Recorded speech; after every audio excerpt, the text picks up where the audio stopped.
Again, I'm from Santa Barbara, California, and I'm on Swakipa Host. My sobriety date is February 21st, 2016. I have a sponsor, and I also sponsor other women. Um, this is pretty cool. Like, I didn't really know this was out here, so it's awesome to know that this is a resource. So I grew up around a lot of alcoholism and addiction. Everyone on my dad's side of the family are addicts and alcoholics. They're really smart, really funny, really charismatic, but they all, for the most part, struggle with alcoholism. Um, my grandpa overdosed. Not my grandpa. My uncle overdosed and died when I was like 2 or 3, and my earliest memory is probably walking through his apartment. Um, After he'd overdosed. My grandma got sober in the 1960s. She worked as a counselor at one of the first rehabs in Santa Barbara. Um, she died when I was like 2, I think, but she wrote me this letter before she died. And I went to my mom's house and I actually got it and I read it last night. And I was reading it and I realized that she had a ton of fear about what would happen to the family after she died. And it sounds like she had concerns about me being an alcoholic. And I don't know, it was just really interesting to read that and imagining like where she was coming from when she wrote that. Um, my dad was a really, really smart man. He was a lawyer, but he was also one of the sickest alcoholics I've ever met. Um, by all accounts, it looked like we had a good life on the outside. We had a family, a house, food, all of those things, but behind closed doors, it was different. It was chaotic. It was crazy. And I never really knew what to expect from my dad that day. And my mom was really codependent and wanted to fix him and the family, and all her attention was focused on him. So it made me feel like I was not important. And I would try my hardest to be smart and funny and bright and shiny and all of these things to have some of the attention back on me, but it never was.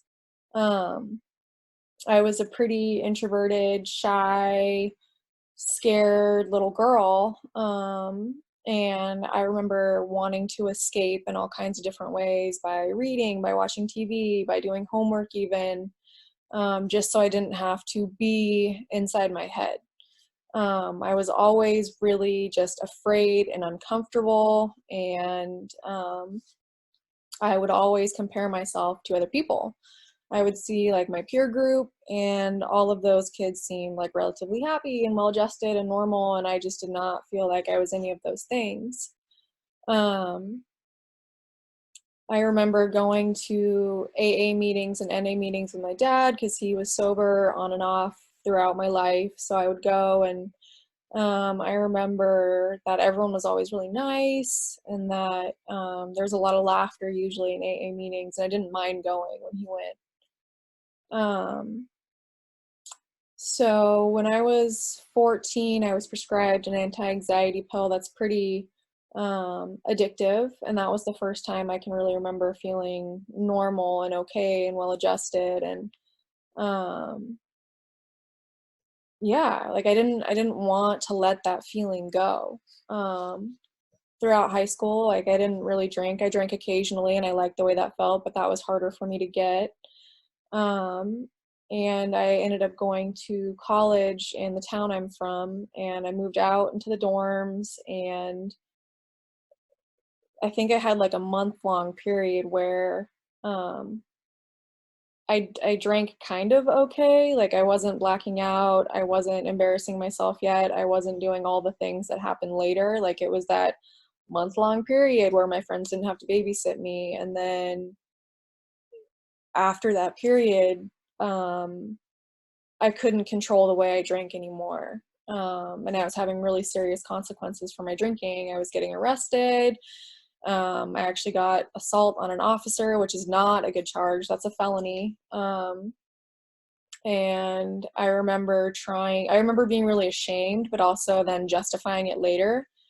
And everyone around me who was close to me could see the signs and were telling me to slow down, to be careful, to maybe look at my drinking. And I was like, absolutely not. Like, I'm fine. It's just, it's a phase. We're all partying. I'm not the worst. And I was really determined not to be my dad, not to be my family. I wanted to be the one in my family that was normal. And that did not happen. My drinking did not stop. It remained insane. And, there's a lot of that, I don't know, that time period of my life feels like kind of blurry and hazy for the most part. But I do remember at one point being like, okay, my drinking is bad to the point where I'm going to switch over into another more hardcore drug, because maybe I won't have those same consequences that I have when I'm drinking. And from that point on, I was drinking a little in between, but I was mostly focusing on different drugs. And things started to get dark. I had to drop out of college. None of my friends were really speaking to me anymore. I was basically just holed up in a room in my mom's house, and I was scaring my little brother and my mom, but they didn't really know what to do with me. And at that point, I was kind of forced into treatment, basically. And I didn't really take it seriously. I wasn't done yet. I didn't want to be done, and alcohol was definitely still the one thing that I was holding on to. Like, yeah, I'll give up the other drugs, but I'm not going to give up drinking. And right after I left that treatment center, I relapsed, and then I went back a second time, and I was a little bit more open and more willing, and they would take us to AA meetings, and I could see that there were people who had, years of sobriety, like 30 plus years of sobriety. And for the most part, everyone seemed like happy and well adjusted, and they were living their lives. And there was a part of me that really wanted that, but I just wasn't willing to do the work. And because I couldn't focus on myself, and I got into a relationship with someone in that treatment center, which is a terrible idea, but I did it. And that started probably the darkest 3 years of my life. Like, every day was exactly the same. It was dark. It was grim. I, like, everything in me wanted to stop drinking and getting loaded, but I could not. He was starting to get physically and emotionally abusive, and I couldn't really see a way out because I just felt like I was trapped. So towards the end of that period, I knew it was time to do something different. And there's a treatment center in Santa Barbara. It's strictly for women. It's 3 months long, and then they had like a 9-month program after that. And it has a really good reputation in the town I'm in, because it's like very firmly AA based. Like, you wake up in the morning and you do AA readings, you have to get an AA sponsor, you go to AA meetings. And it had been suggested that I go there before, and I just didn't want to because I wasn't going to have my phone. I couldn't talk to boys. And it sounded gnarly, but I was desperate, and I started calling them, and I would go down there and I would test for them every single day, and every single day I would test dirty, and every day I would come back again. Like, I could not stop. It was the most like frustrating, like baffling experience for me. I never knew that would be my reality. But at that point in time, the drugs and the alcohol stopped working. Like, everything that I was putting in my body was coming back up. I was starting to get really hot and sick, and I started to lose my mind a little bit. And I remember I was in my bed and I was crying and I was talking to God and I was begging to get out of the situation I was in, because I didn't really know how to leave it on my own. And I had 3 or 4 seizures. My ex called the paramedics. They came to get me, and I woke up restrained in a hospital bed, which is a gnarly feeling. And everything was really hazy and dreamlike, and there was a social worker in one corner of the room and my mom was in the other. And the nurses were like combing my hair because my hair was so matted because I wasn't showering or brushing my hair or anything. And my mom came and got me. She let me withdraw in her bed for a couple days. And I remember saying to her, I don't think I can do this on my own. And she said, well, I don't think you have to. That's what, you're going to build your community for. And she took me to that treatment center, and I was terrified. I was scared of women. I felt like I was unlovable and unworthy, and I had like all these feelings about myself, and I thought that they would see through me and they would see that and not like me.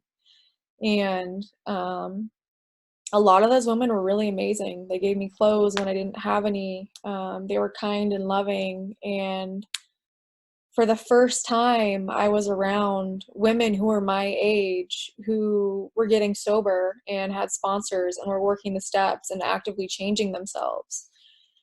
And I could see the changes in them. And I understood that if I didn't do something different, that I would go back out and I would probably die.